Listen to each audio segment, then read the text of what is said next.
Welcome back, ladies and gentlemen, to episode 36 of the In the 11 podcast. I'm your host, Brendan Griffiths, and today we got a very special guest. We have Austin Hill on the podcast, and I always have a special place in my heart for anyone who was with me in Germany and was a close friend in Germany as well, and that's definitely what I can say about Austin because that place was crazy, as we both know, and it took having good people around to be able to make it through that. So, like I said, I'm always appreciative of Austin. I'm happy to get him on the episode, happy to get him on the pod, and I appreciate you taking the time. So, Austin, what's up? Thank you for being here.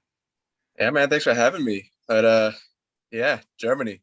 That was an experience and a half right there.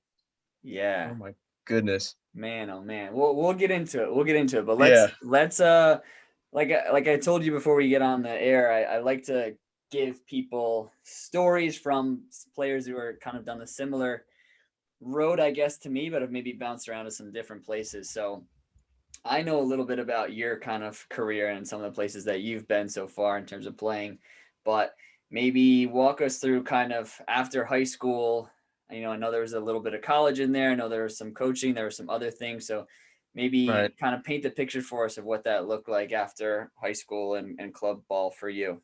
Yeah, definitely. Well, to start off, I was never like one of the talented people like on any of my teams.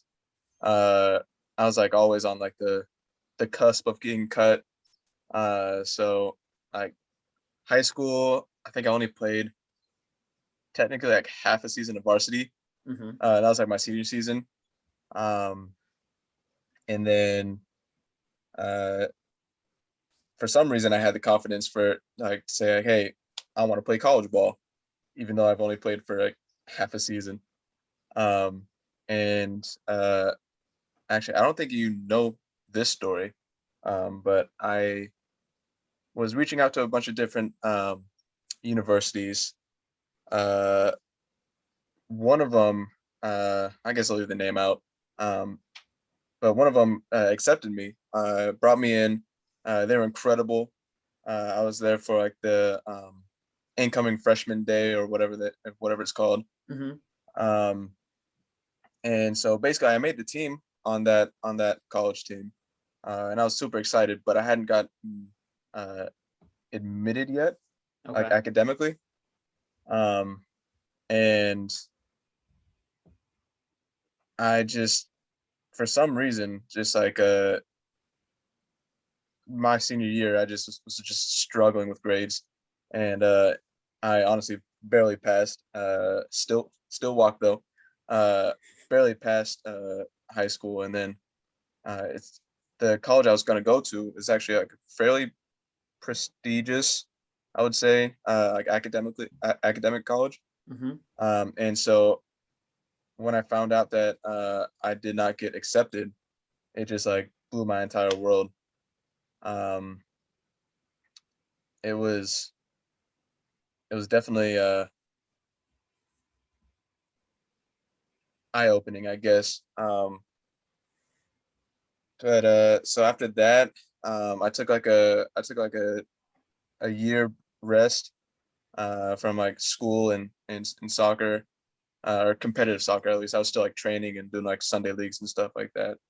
So wait, let me And then ask you just to yeah, fill in for me. So you were talking to the coaches and everything, and they were wanting to bring you on, right? right. But then you didn't get the acceptance from the school, and then was it like not something that they had really any control over? The coaches weren't able to pull any strings behind the scenes or something like E- that.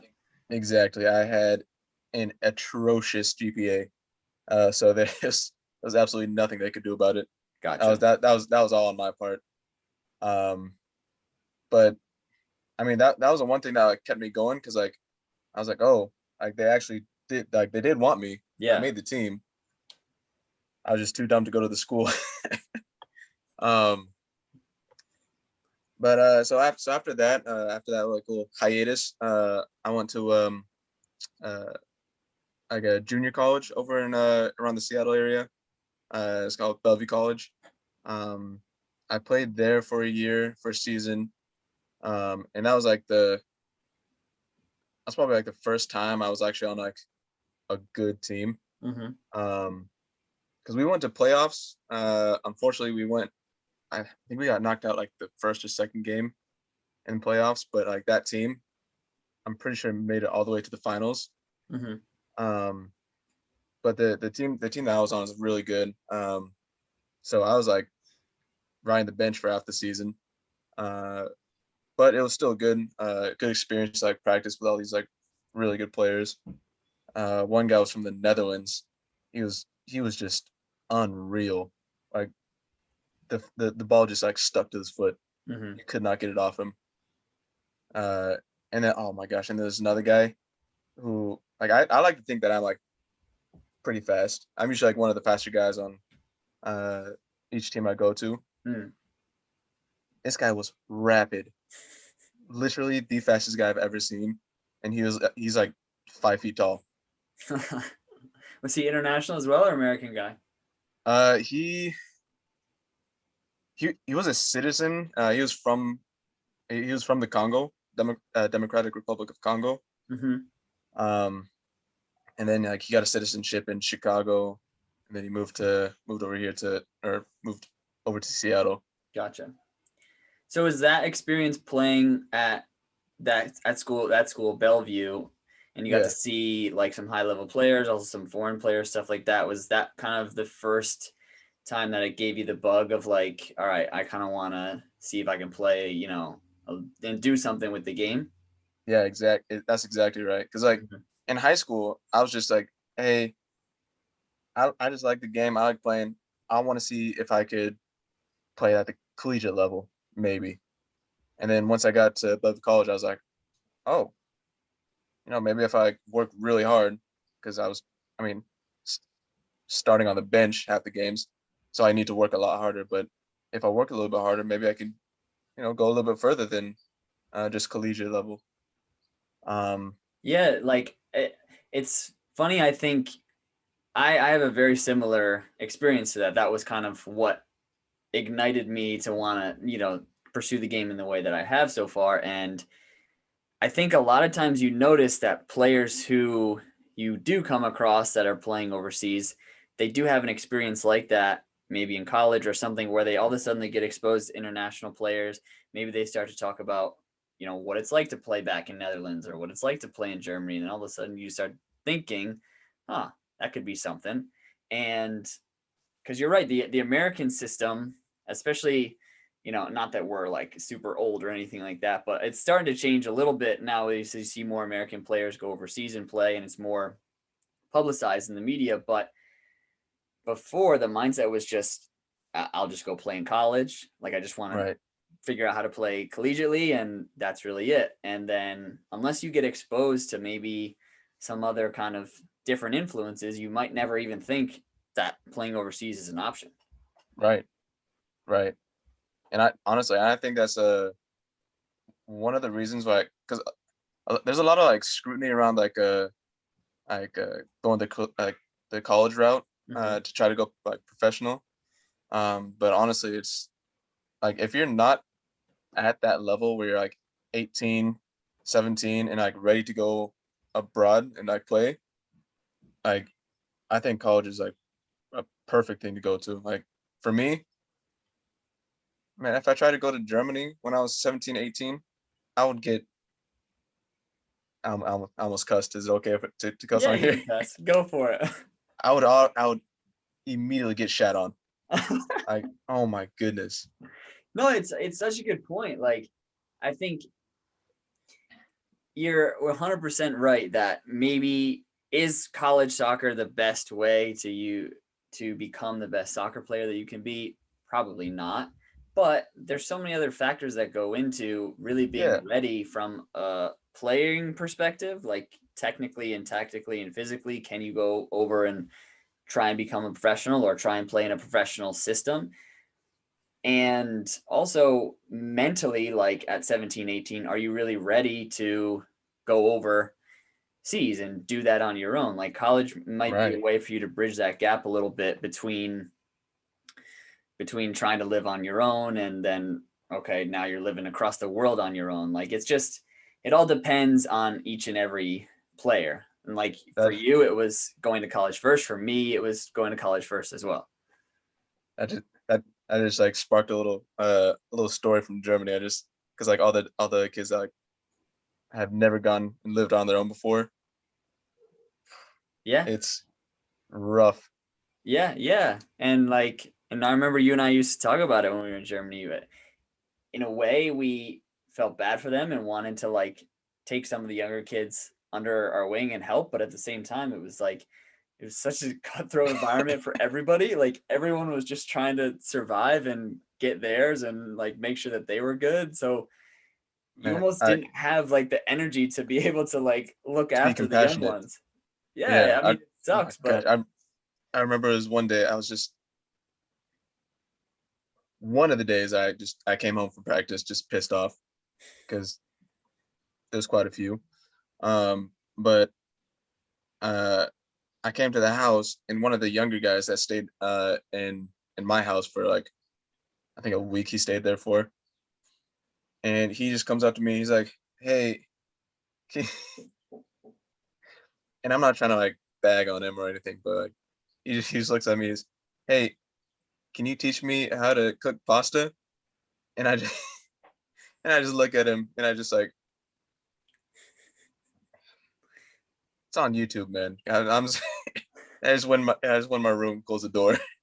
dude, it's like I no, it's a really it's a good story, and I think for I mean, obviously you know Luca, and maybe some of the listeners know Luca yeah, because they listened to our episode way back when. Like when he first went overseas and he was living with older guys, he was like watching them cook and everything, and he's like, I don't know how to do anything. Like right. it's an important skill. You have to now live on your own. You got to feed yourself. There's no mom, there's no dad to hold your hand and walk you through it. And like you said, in someone listening to you tell that story, they might think, oh, why couldn't you just help the kid learn, teach him how to make I pasta? know. But I can 100% resonate with that emotion that you were feeling because it's like he's like, hey, like, can you help me make pasta? But you're like, yo, like, I'm not having a ton of fun out here either. So it's not like just, I don't think people quite understood or quite can fully put themselves in the mindset of what it's like to be, you know, overseas in a different country in a club where maybe things aren't really going well. It's tough. Like it's tough to be positive. Like we can smile about it now, but there were definitely days when we were over there where we were talking to each other and we were like just pissed off at the world. Yeah, man, looking back now, I definitely kind of regret like how I might have gone about like those kind of discussions. Mm-hmm. But I mean, in the moment, it's just hard to think rationally, you know. Yeah, yeah, for sure. But to help us connect kind of the timeline here, because Germany was a few years after you were in college, because you said you went 1 year Right. at Bellevue, right? Yeah, just one. Okay. And then was after that year when you decided that you wanted to try and play, or was it a different decision to leave school? Um, well, as I said before, I'm not the best scholar, you could say. Um, and so as I think it was I didn't pass enough credits in the spring season to be eligible to play for the upcoming fall season, which would have been my Okay. second year. Uh, so I just thought to myself, you know what? Let's just go balls to the wall. Let's just try it. And so I dropped out then, and then um, from there, oh man, I should have wrote this down before I came on here. I'm trying to think. Well, like I like I said, I know some of it from I remember when we talked. I know there was I know you did a couple combines. Was that maybe like one of Yeah, the first things that you did was like go to a I combine or something? yeah, I think actually no. What I did first was because I have family over in Norway. Yeah, because Uh, I have Norway written down. I remember that yeah, you had a Norway stint. yeah, and I'm pretty sure that came first. Yeah, that definitely came first. And me and my sister had a planned trip to go out there and visit our cousins, and I'm like, hey, you know what? might as well try to like find some local clubs around there, try to email them, see if I can come out train with them. Mm-hmm. And so that's why Dad just went on the websites, got on Google Translate, and found all their emails, sent out a bunch of emails, Mm-hmm. probably like close to like 25 or something like that. And then maybe got like, I think three, no, I got four responses. And out of those four responses, two of the clubs were like, yeah, sure, hop on in. Yeah. And the first club, I'm not gonna lie, I forget how to pronounce her name, so I'm not even gonna try it. But the All other the one that Scandinavian ones are a joke.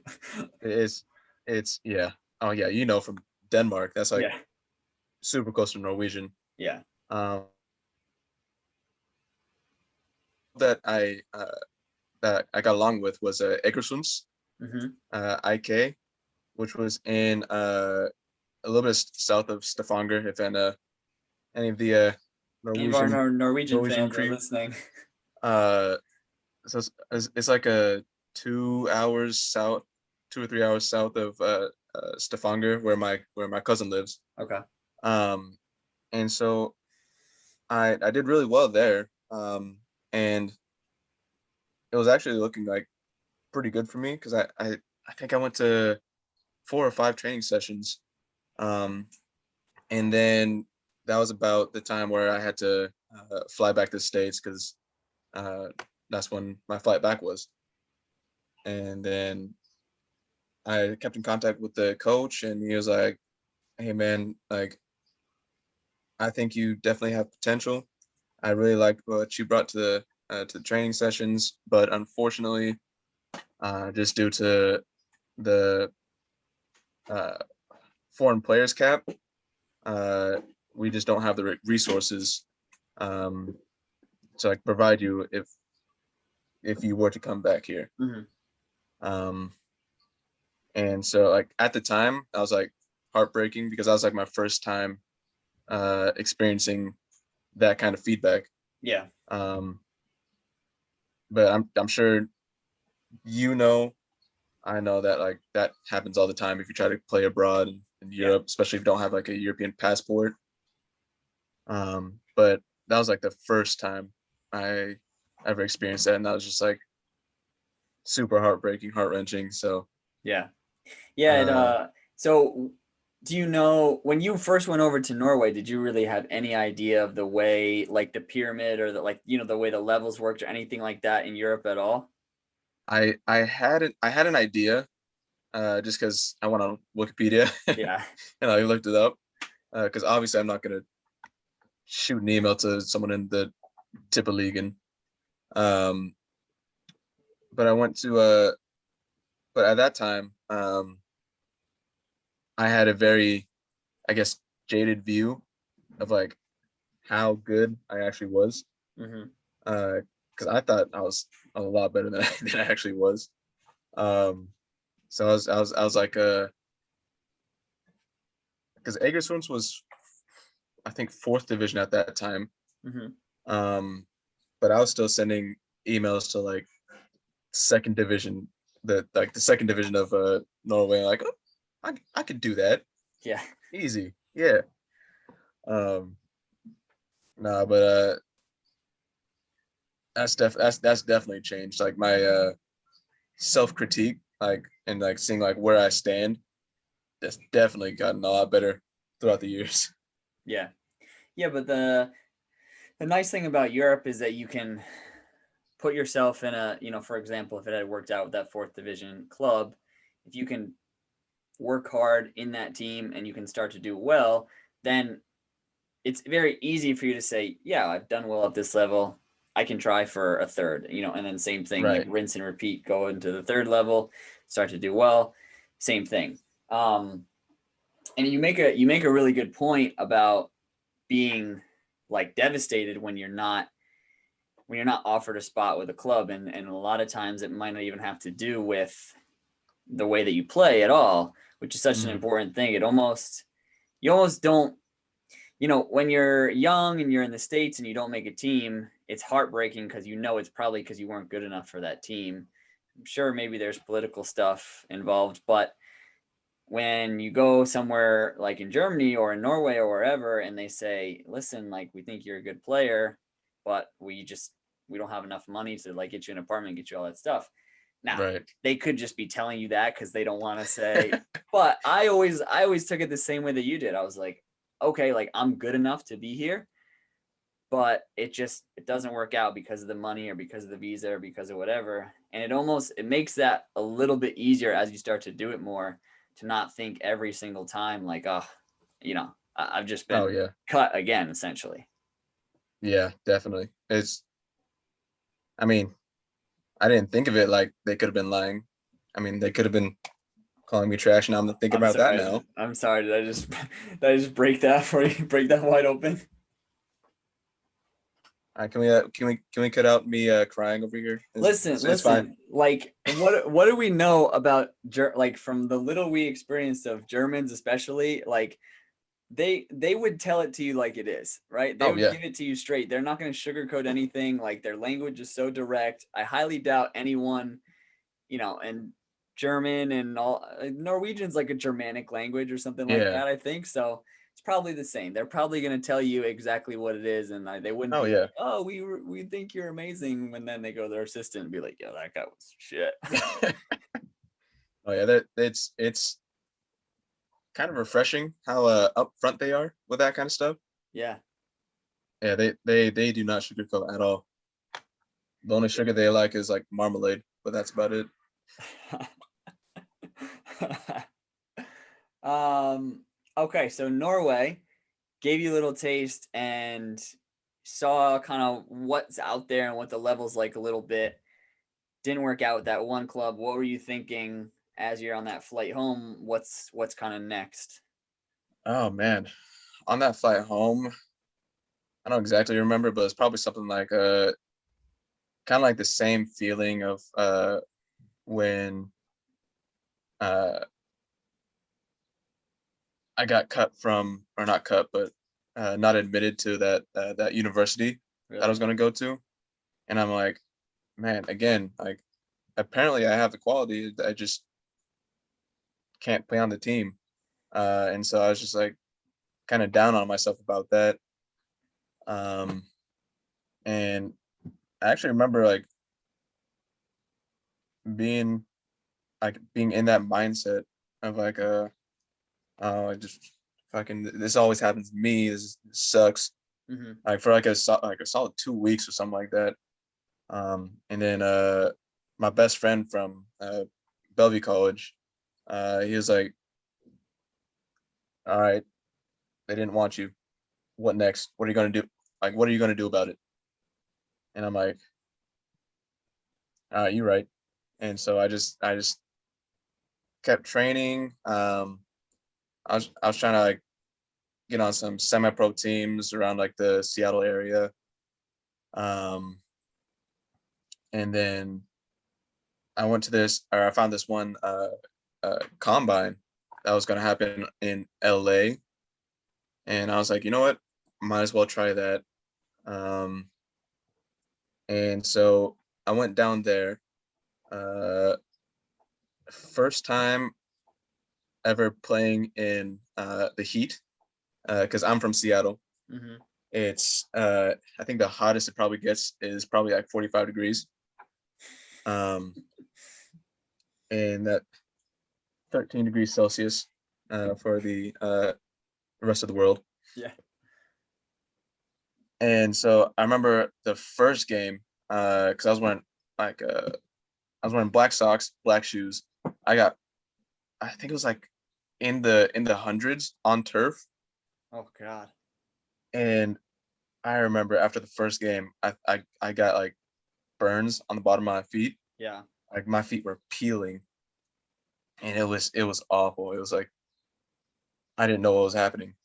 I Yeah. uh I couldn't even comprehend. And then so I I'm not gonna lie, I can't remember like the how the games went in that combine. I just Yeah. remember like I did I did all right. I played mainly center back, I think, in the games. And then I went back to Seattle while I was waiting for their response, and they uh, apparently none of the coaches or the scouts or whoever they had come from the other different teams, apparently they weren't interested. But they offered me a spot on like their like the organization that set up the combine. They're going to set up like a showcase tour, Mm-hmm. like where they pick a team, go to, in my case, Ireland, and then scrimmage a few uh, professional teams, semi-professional teams, amateur teams, and then uh, see if we could get something over there. And so obviously I was like, yep, I'm definitely doing that. And this was about, I think, a month after the combines. So the combines happened in June, and like early June, and the showcase was in mid-July. I remember that. Um, and that is when I went to Ireland, which was unreal. Ireland is like, because I've been to both England and Ireland. I don't want to start like A turf war. a turf war or anything, but Ireland was super cool. Yeah. I loved it there. I loved it there. Uh, So what was the play like? What was the level? How was it playing with these oh my, guys that were, in the showcase tour? these guys were legit mammoths, like The in their Irish playing guys? style. Yeah. Oh Yeah. my God. It was like, because playing here in Tijuana is probably like the complete opposite Mm-hmm. of what it was like in Ireland. Uh, I remember one game. I was going up. I was going up for a corner kick, and then the guy grabbed me by my fingers and just like cranked them, and I broke my middle finger. And actually, to this day, because I didn't go to see a doctor, so I just like let it heal. And to this day, it's still kind of, I don't know if you can tell, but Didn't still kind of like didn't crooked exactly heal a little right. bit. Yeah, no, I just thought it just like hurt really bad. I didn't know it was broken or anything. And I was like, ah. And especially with the Irish guys, they're just like, ah, tape it up. You're Yeah. good. Yeah. Um, so how did anything come of this tour? Like, did it work out for any of the players or anything like that? Actually, a couple of the players, I think, so one of the players, and I got to be like really close with him. His name is Steve. He actually got a chance to play in Sweden. I want to say it was either fourth. I want to say it was the fourth division in Sweden. Mm-hmm. Um, and he was the fullback and or the other fullback, and like he was definitely better than me. But it was like by a little bit. Yeah. So just like seeing that and seeing him, who was only like a little bit better than me, I go off to like an actual like professional club, which is like super inspiring. And I'm like, oh man, that's like that's unreal. Like that's the first time I've actually like met someone who was actually like, I guess, quote, made it, Yeah. and signed like their first professional contract. And so that was a surreal experience for me. Um, and I think he started a YouTube channel. I don't know if it's still going, but I'll follow him on it on YouTube. Is he still playing in Uh, Sweden? I know he's not in Sweden anymore. Should probably catch up with him. There's a lot of old teammates that I don't Yeah. keep up with that well. But yeah, that was the first experience of like, oh, this is like obtainable, you know? So for you, it kind of sounds like, based off what I'm hearing with the combine experience, it was something that showed you, at the least, that it was like a route that could get you to where you want to go. It could get you to the Yeah. professional level. Yeah. So the reason I ask, I'm curious, is because I'm sure a lot of people listening, and a lot of the I guess stigma around combines is very negative. You know what I mean? A lot of Yeah. people immediately are going to assume you're giving money to someone. It's a scam. It's a scam. No one ever gets picked. No one ever gets scouted. The showcase tours are just a way to grab more money. And, Right. let's not get it twisted that I'm sure these companies do make a lot of money. Oh yeah. But what maybe from your experience as someone who went to a combine or maybe has been to a couple combines and had an experience doing one of these tours, what would kind of be your honest advice or your honest feedback on the combine experience as a whole? Well, first of all, like those type of combines are like open to anybody that can pay. So you can have because I kept a relationship with the organization. So I went back for like I've been back for like a few more combines. I'm actually going back up to LA next month for one. So I've seen like ex MLS players go in there, and then I saw I saw like you see guys with basketball shorts, and Yep. I I kid you not, I saw one guy playing with Vans, like not no cleats, just Vans. Man. So is it the quality definitely varies. And so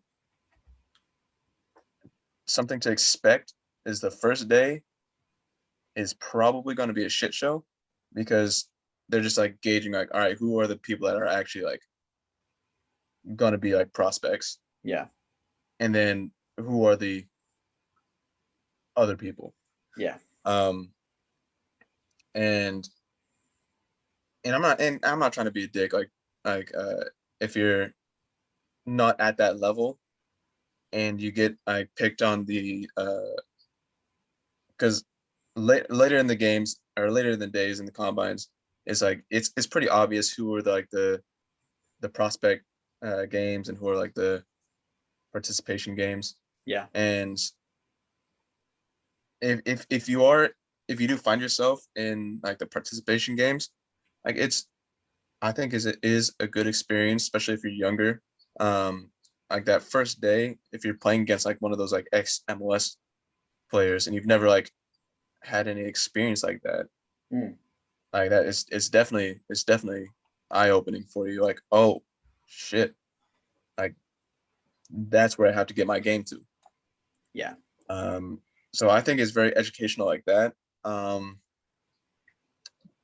And because don't get me wrong, I know plenty of people who've gone uh gone into preseasons, gone like trials with different clubs or even contracts off the spot from these combines and showcases. Um, but to be fair, it's like maybe three or five out of like 300. Yeah. So it's very uh it's definitely a business move by the companies. Yeah. And But like you said, that's what makes it such a good business for them, is because it's just, if you can pay, then you can play, right? And that's how you right, get the guys who are wearing the Vans and wearing the basketball right, shorts and stuff like that. And that's what helps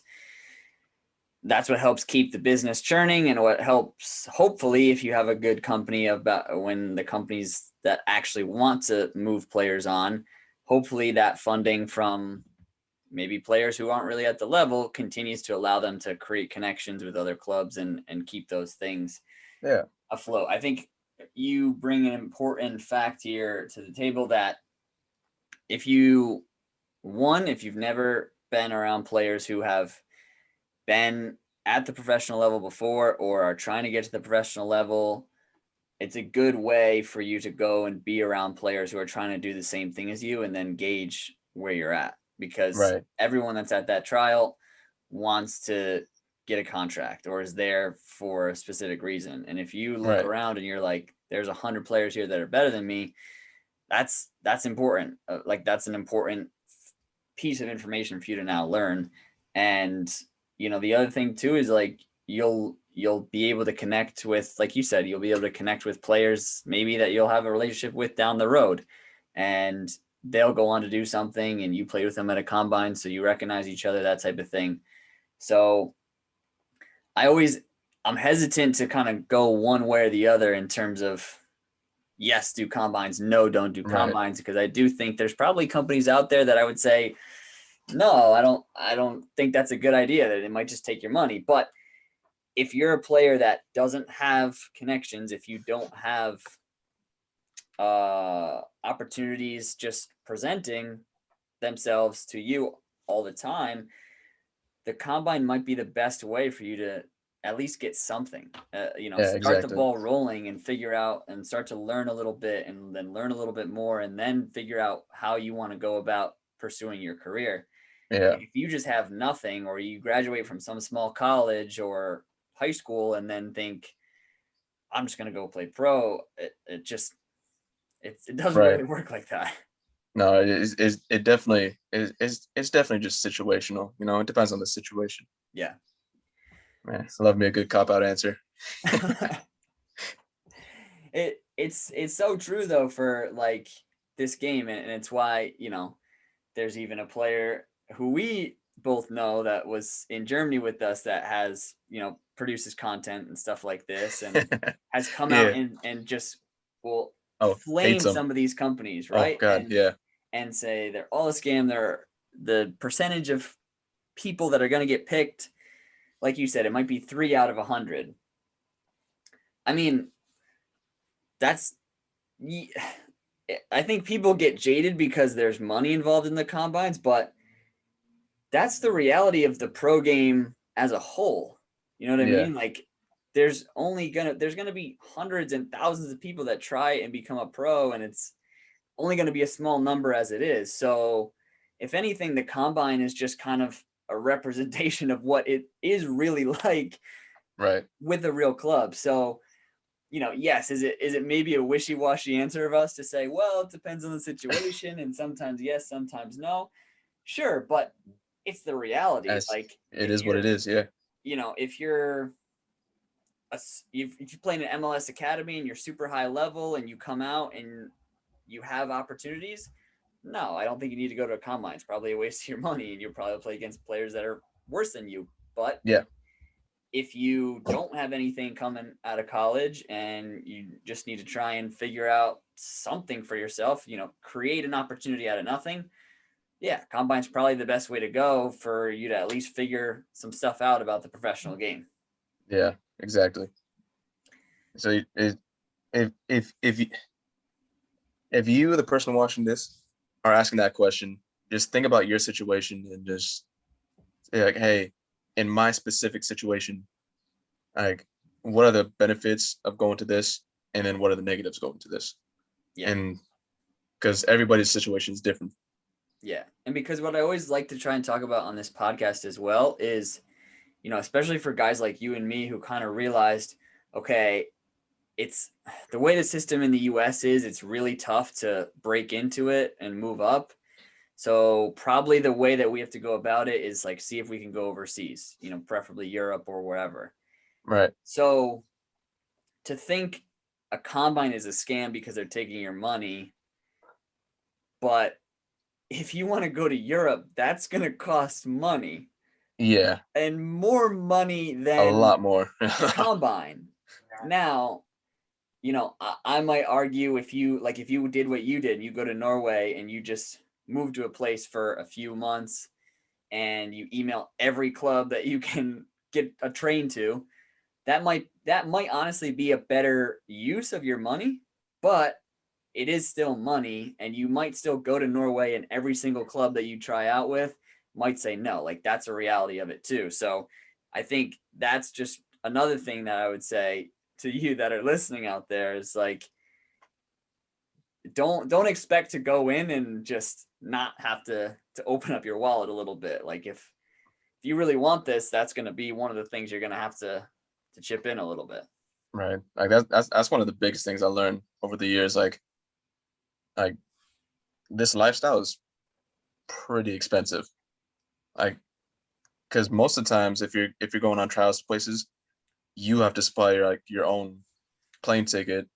Uh, Sometimes you have to pay for your own like housing. Sometimes they give you housing to stay there for trials, but Yeah, yeah, not always. Yeah. it's expensive.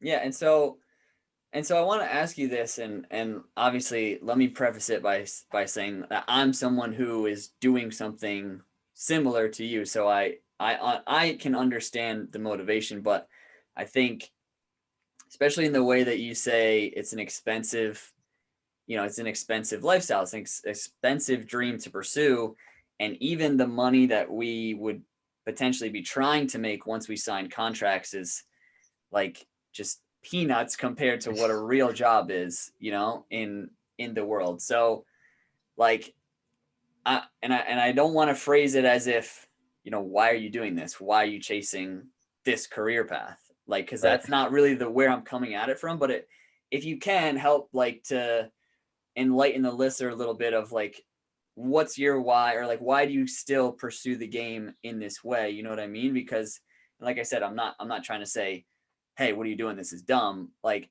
I'm just trying to give the listener the mindset of like why we do what we do, if that makes sense. Right. Um, I have a few different answers for that. Um, a few of them are nice, are like for like PR answers, and then a couple of them are a little bit selfish. Not gonna lie. Um, but yeah, that's the biggest thing is just like you need to know like why you're doing it for. Like even if it's selfish, you Yeah. need to know why you're doing it for. Um, so one of the reasons my crazy ass keeps doing this is because I mean honestly, this is all I know.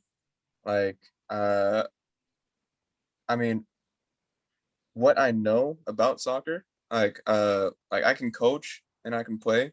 I and I in my humble opinion, I think I know quite a bit. If if there's like anything else, I guess I couldn't tell you anything.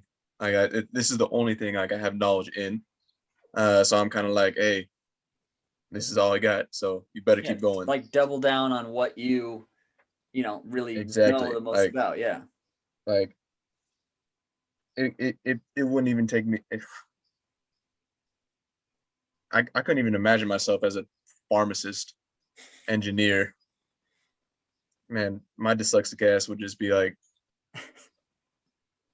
it'd be unreal. I'd be fired on the spot. Um, but I mean, also, I mean, it's a little bit, and this is one of the more like cliche ones, but I just love playing, you know. Yeah. And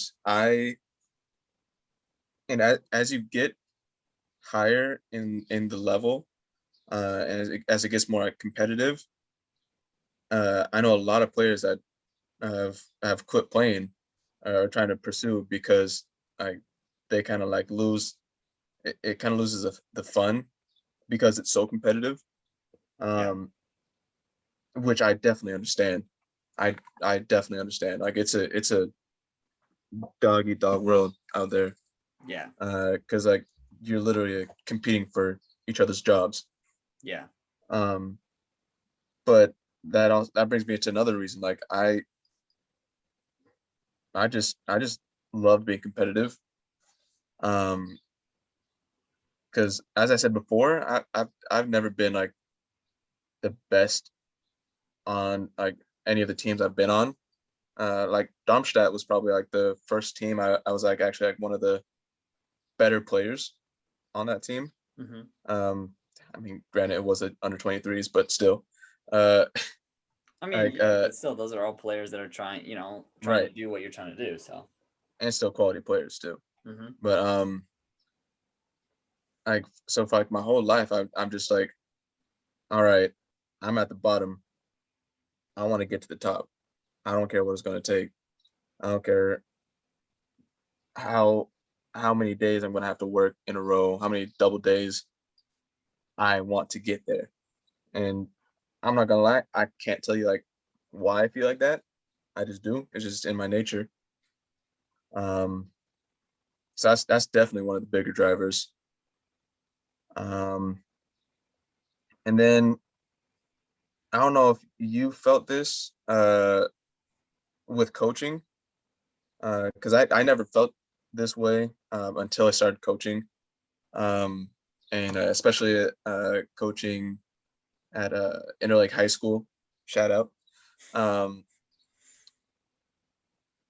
the you meet a lot of kids who uh you don't realize kind of look up to you Mm-hmm. in a way that they kind of like, oh, I kind of I, I I hate to sound kind of like bra- braggadocious or anything like that, but I they look up to you like, oh, I want to be like him, you know. um and so when you have all those eyes on you, like saying, and like, and they know that that you're trying to chase your dream, you can't stop. Yeah. Dude, I love that you brought that up because I actually just had a moment recently that reminded me of that same kind of sentiment. And so, for those who have listened to my podcast, know that I was in Denmark and then I came home and now I'm playing semi professionally for a team around here. Right. And so I've been doing a little bit of coaching as well. And I am doing kind of like individual sessions right now. And I just the other day finished up a session with these three younger players. They were good players. It was fun. And the guy I kind of work for a guy who's created a company that does training and all that stuff. And I was working with him and he introduced me to their parents and he said to their parents, he was like, yeah, this is Brendan. Like he just got back from playing professionally in Denmark and now he's playing for the Shockers. And all three of the kids were like, you're Oh yeah. you're playing for the Shockers? And I was like, yeah. And then the moms were asking too, like, oh, like we were gonna bring them to the game this upcoming weekend, and what position do you play, and et cetera, et cetera. And I feel like sometimes I've become because, like you said, in a way, the game is like we've poured ourselves into it, right? We just like Right. we've gone all in. We've put all the chips in the center of the table. And so we've learned so much about the game. And in a way, it's like I feel kind of jaded sometimes because I know what the levels are. And, you know, I know that there's players who have played at a higher level than me and who are doing better than me. And so even this, like, and you know what the NPSL is like, the semi-professional level, and Yeah. in the States. And you kind of can for a second like count it out because it's semi-professional and it's this, it's that, it's whatever.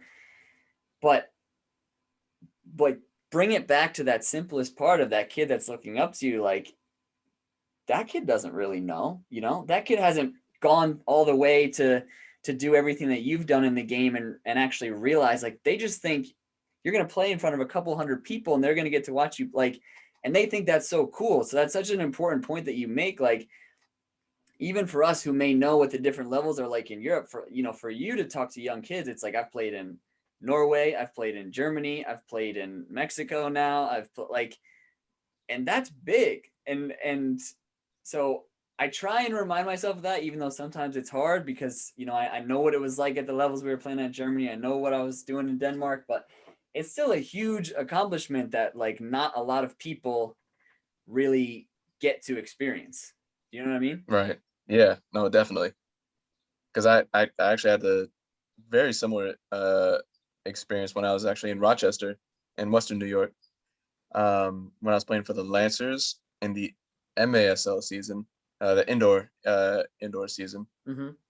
And I uh so I was also doing individual trainings with some of the kids.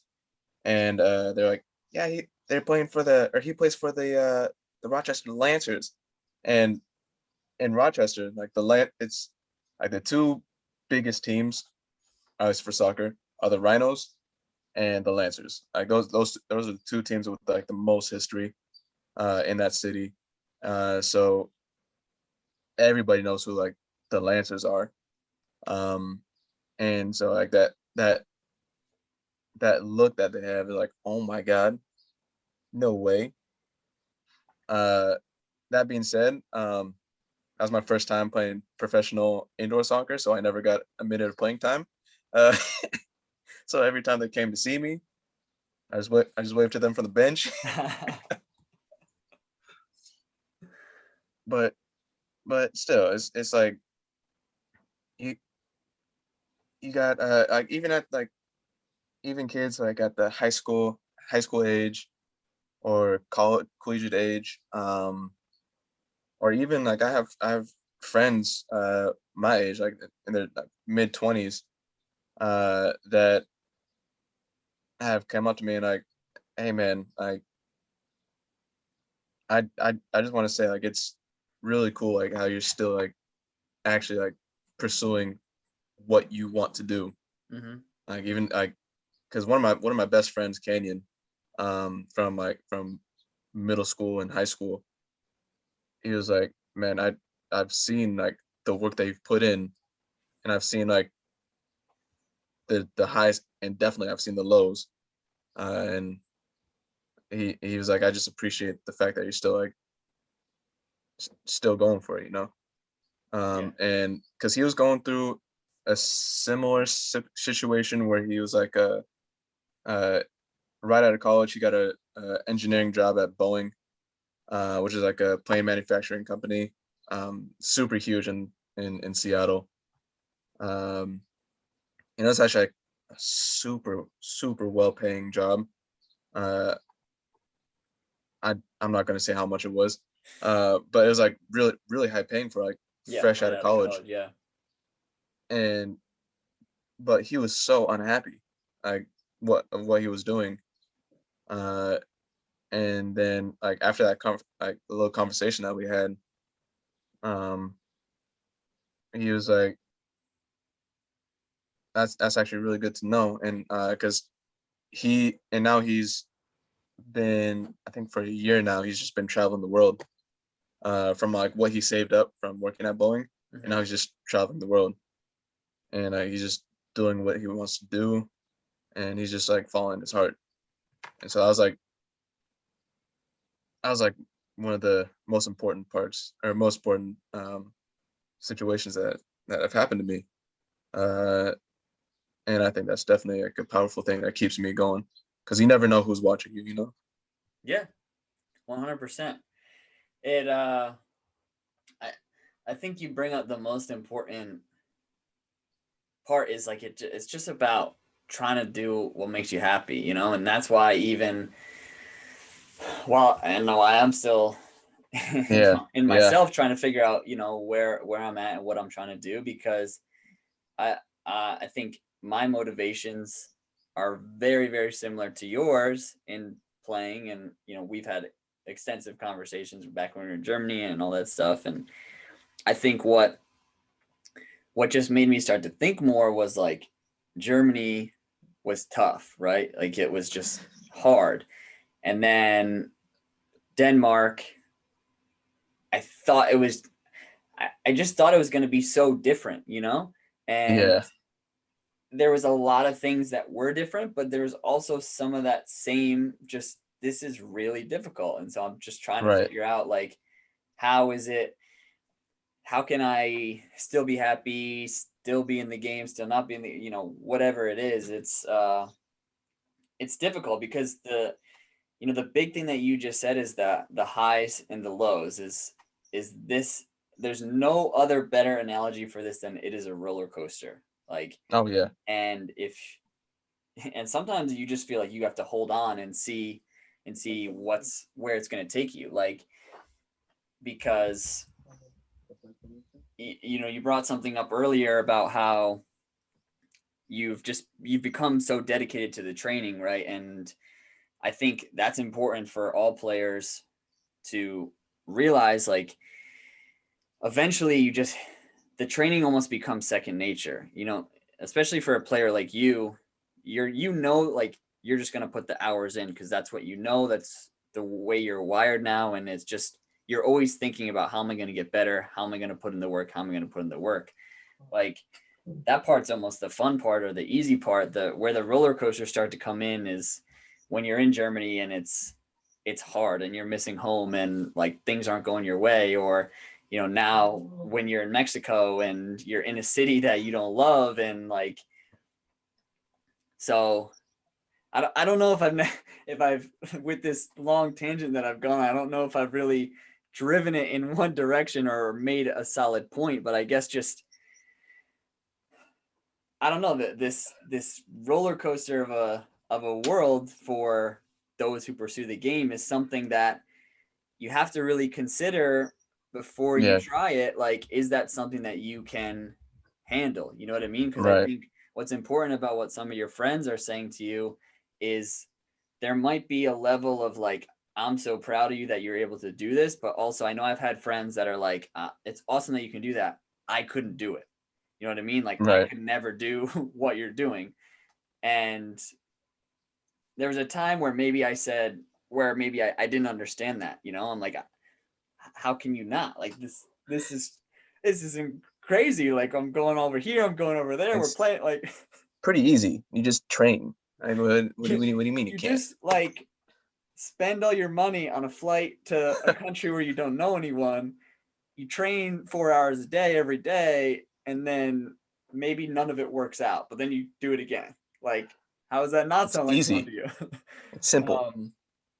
Yeah, it's just like, people got to know maybe what they're signing up for, when Yeah. they really want to do this.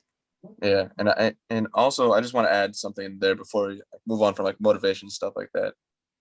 Like it is really good to have motivation. It's super important to have motivation.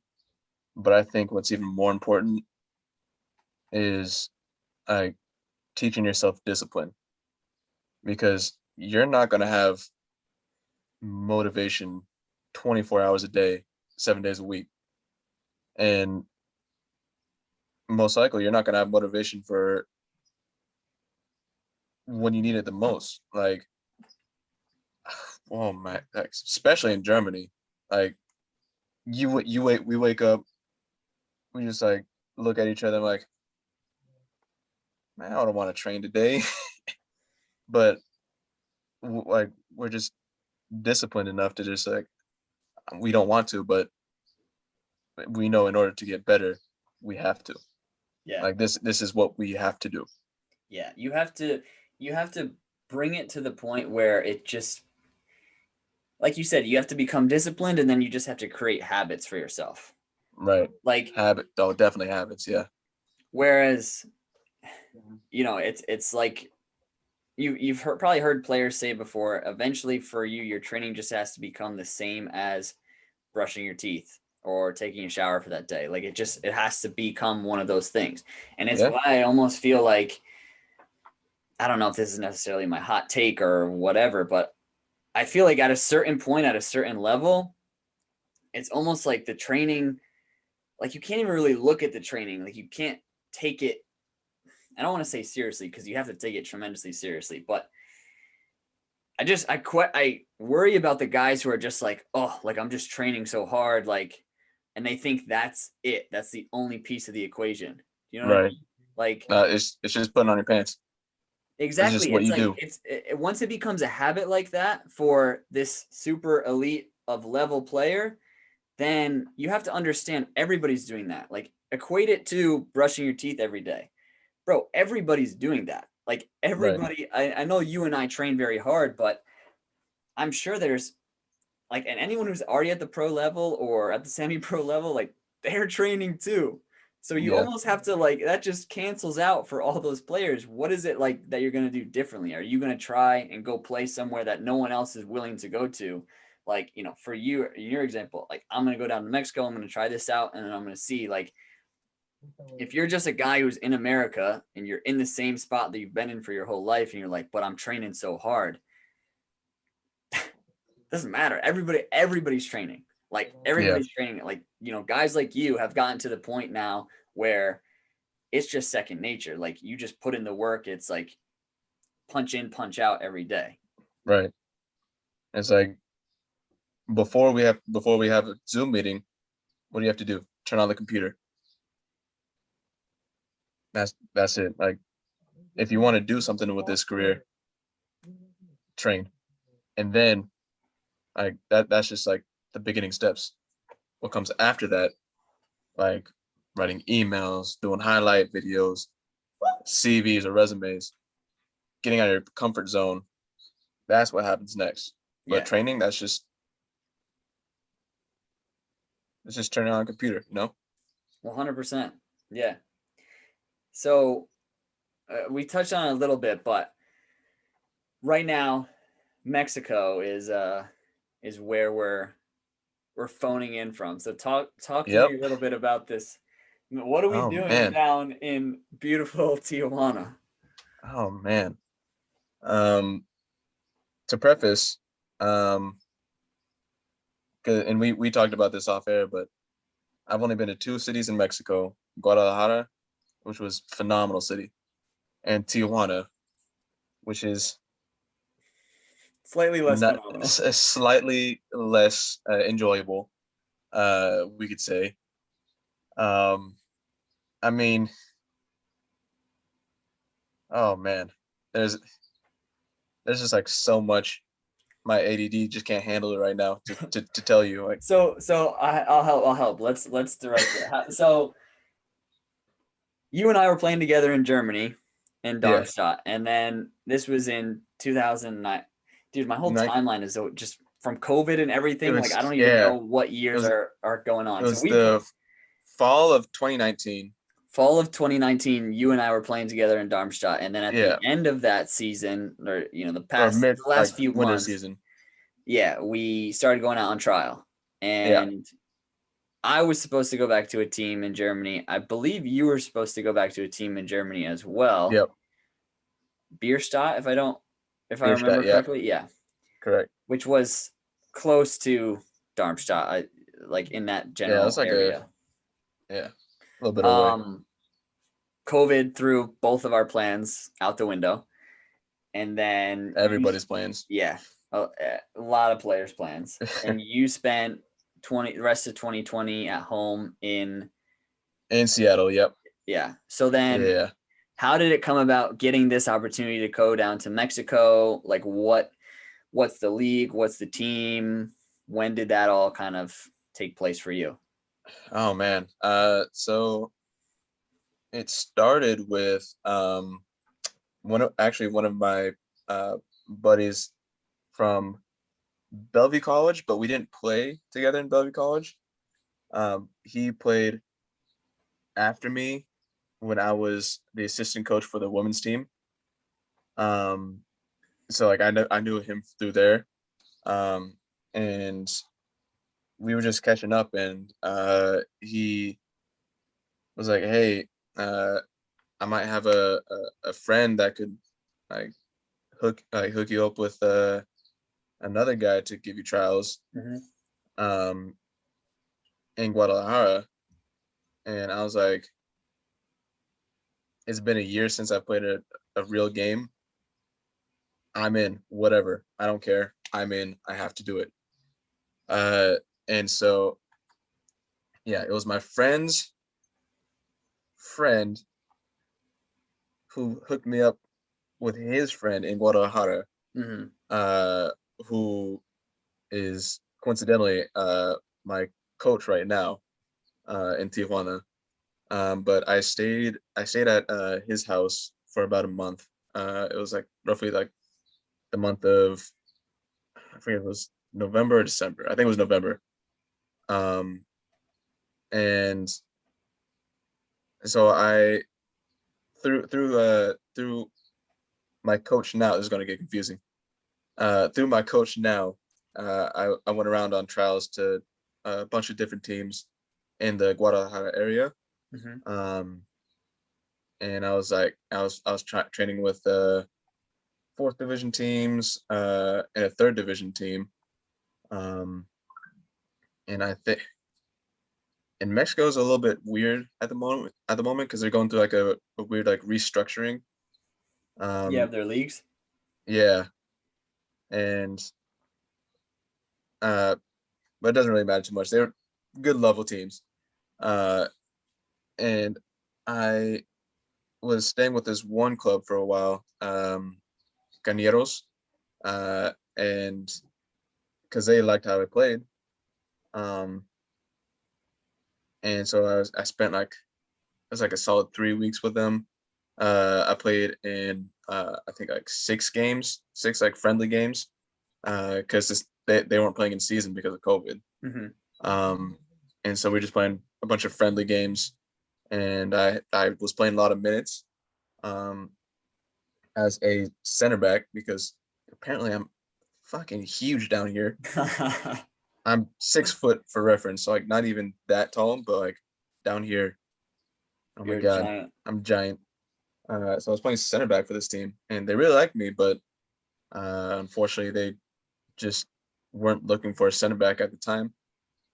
And I was like, okay, cool. Thank you for telling me. Thank you for giving me the opportunity. Um, and I was literally about to go home and be like, hey, back to the chalkboard again.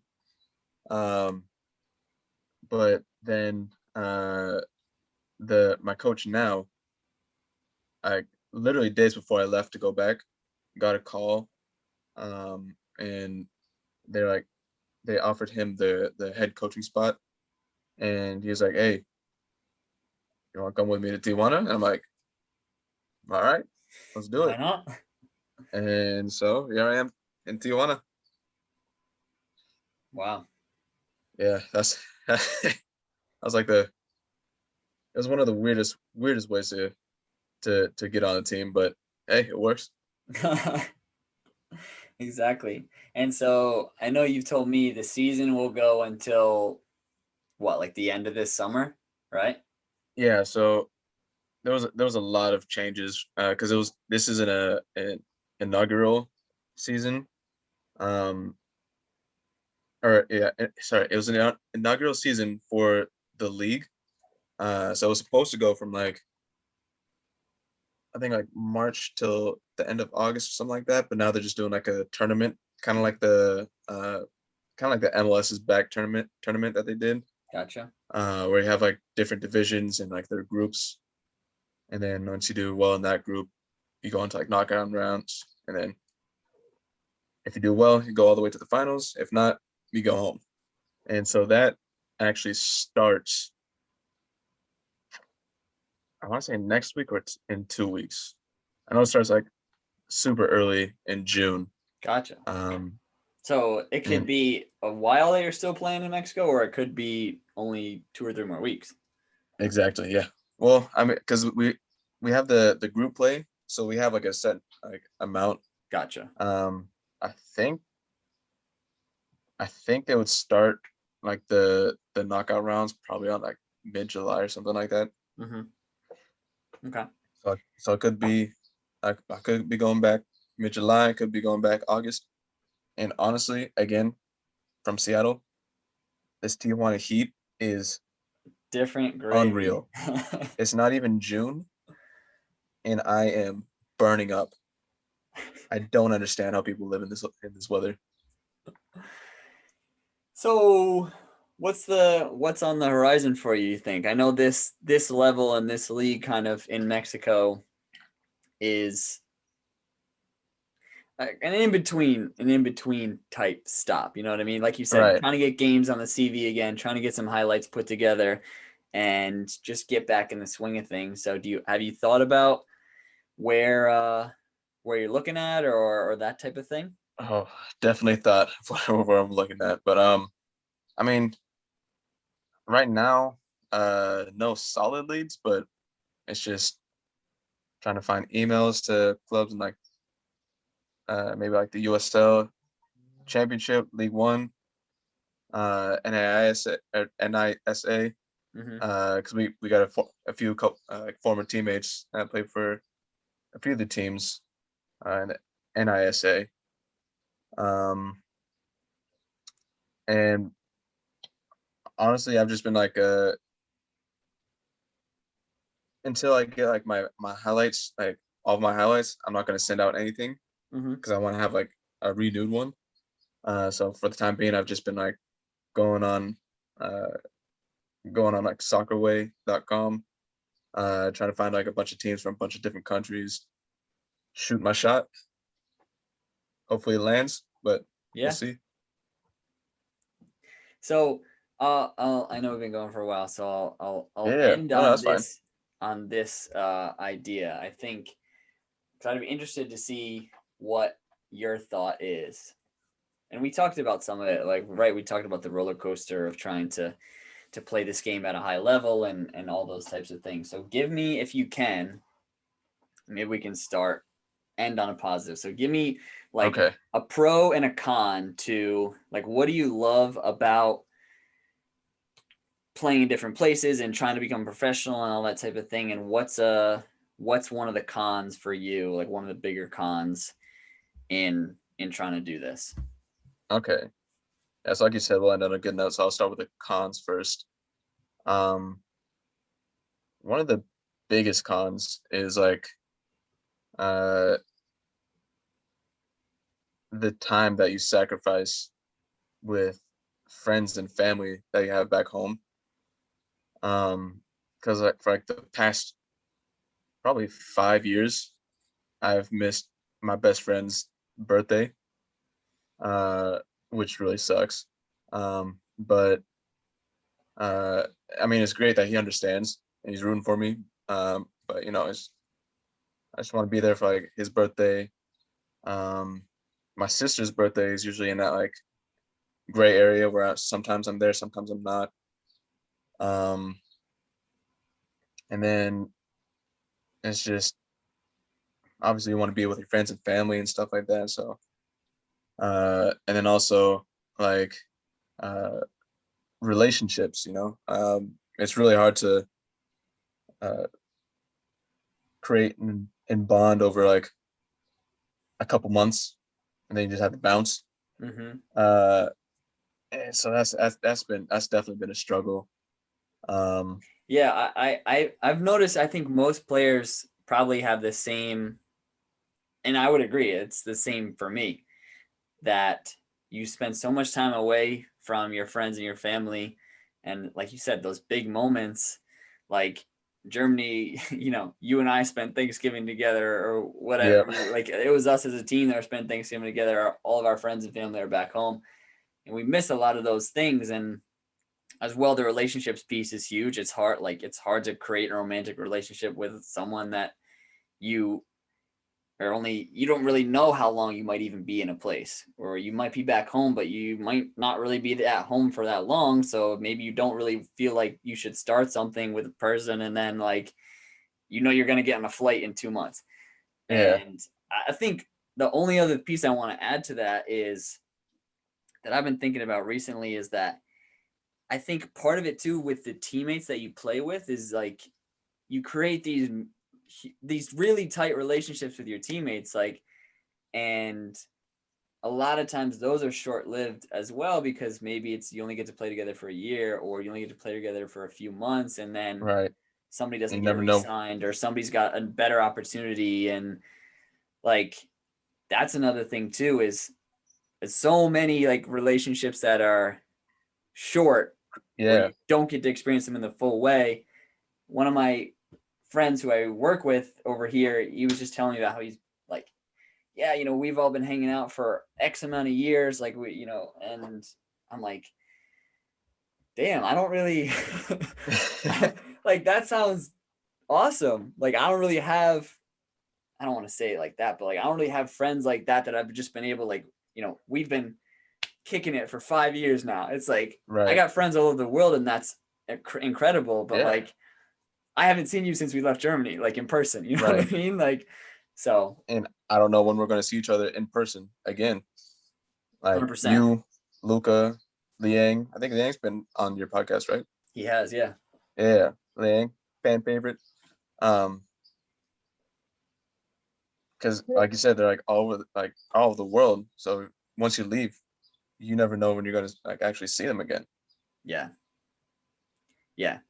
But okay, let's give that we need some positivity to nail it home for our Okay. closing I need tissues again. Hold on one second. here. But riding off the back of that one, I think yeah, that's a con, but it's also a pro as well because like there's people like I would have never met in my entire life uh that we created such a good bond. Uh like I said, me, you, Luca, Liang for sure. Um yeah, people in Brazil. I know people in Germany, Congo, uh Canada. He's sitting right there. But like and even if it's like a short distance, like my roommate is from Vancouver. I'm from Seattle. We're like 3 hours away. But if never met and we live 3 hours apart. Hmm. So I think that's a really cool thing about this lifestyle. Yeah. Um, I mean, we can always go with the cliche. I do what I love for a living. Um, I'm trying to think of something like more profound though. What about you? I haven't heard any answers from you yet. I think you know what it's probably definitely a big piece is the people aspect of it. Like I've learned about myself that that's where I'm successful, that's where I'm happy is when I'm around people and we're working towards a common goal or something like that. And that's why I loved sports in the way that I have and soccer specifically in the way that I have, because I think you can create a bond with people when you're doing something athletic and it's challenging and it's competitive. That's just different than if you just go to school with somebody or you just work with somebody. You know what I mean? Like I think Right. there's a different level to that. And 100%, like you said, for me, it's been so cool to meet people from all over the world and learn so much about the world and other people's cultures through that and using the game Yeah. as well. Like I don't know if I would have ever gotten the chance to meet somebody from Germany, meet somebody from Australia, meet somebody from England if I didn't have this game. And now, you know, I can go on a flight to Australia and visit a buddy, and I can learn about that culture through the eyes of that person, which is cool. I think is a big one. And the other one I would say is it maybe it is cliche to say you get to do what you love every day, but maybe it's just what I never found anything else that was like that you loved as much as that feeling of just getting up and training and getting up and going to work and it's putting on your boots and like playing a game. It I don't know. It's hard to compare to anything else. And maybe part of it is like you said, maybe it's all I know. Like it's almost I've said this on the podcast before. I almost felt like I didn't really have another choice. Like this is just what my heart had decided, like, yo, we're doing this, Bubba. So like buckle up because I don't know where we're gonna go. I felt like such a drive and once I really got going with it, like such a drive and a motivation to chase it for all that it was, that you don't even think really about anything else. Like it just Right. becomes natural to you. Yeah, exactly. No, yeah. And I was actually to piggyback off of what you said earlier about the culture, because I was actually just thinking about that. Like if I hadn't gone to like all these different places, I don't think I would have been as, I guess, culturally sensitive. 'Cause I know a lot of times if you like, let's say if you like, I don't know, eating dinner next to a German family or something like that, and like I don't know, you just overhear them like talking about some stuff, and a lot of times if I didn't know any better, I would have been like, those guys sound kind of like dicks, or like sound kind of like stuck up. But like I've been to these countries and I'm like, oh, that's just how they are. Mm-hmm. Uh, and on the other side, I've seen like other cultures' views of American culture too. Yeah. So like I Yeah, don't it know, makes you it's it makes you so much more compassionate and empathetic, I think, for sure. Like yeah, I remember I had an experience like recently where when I was working at the restaurant, there was a family that came in that you could tell English wasn't their first language. right, And I mean they knew English, and like we were able to work through and get them everything that they wanted in terms of food. And then there was some like small issue with the bill. And at first I thought they hadn't left a tip. And I was like, oh, it might just be, a cultural thing. They didn't quite understand what the receipt said or whatever. And I remember one or two of the other employees were kind of like, ugh, like, almost yeah, disgusted by it. And I was like, nah, I've been in the position of being the person walking into a building that doesn't know the language, and it sucks. It's not a fun right, feeling. Like you feel like right, an idiot. So you know, and maybe 5-10 years ago, I wouldn't have that same level of compassion for another person, whereas now I do. Like I can understand that person that walks in and you start speaking to them in English and they go, uh what? Like I've been there far too many times to count. So yeah. I'll I'm doing that right never now. yeah, and you're experiencing that right now when people who speak Spanish a million miles an hour at you and you're like, uh Oh, hola, ¿cómo estás? como esta. Oh, so I think it's a good place to end. I Yeah, got to talk about a lot. Thank you, man. Thanks for coming on. This has been a yeah. lot of Thanks for fun. having me, man. Yeah, I Yeah, appreciate it. Yeah, because I gotta run. I gotta get off to training, and you need to go and enjoy some for more Mexican heat. So believe me, I'm enjoying it from here inside. from the air conditioning.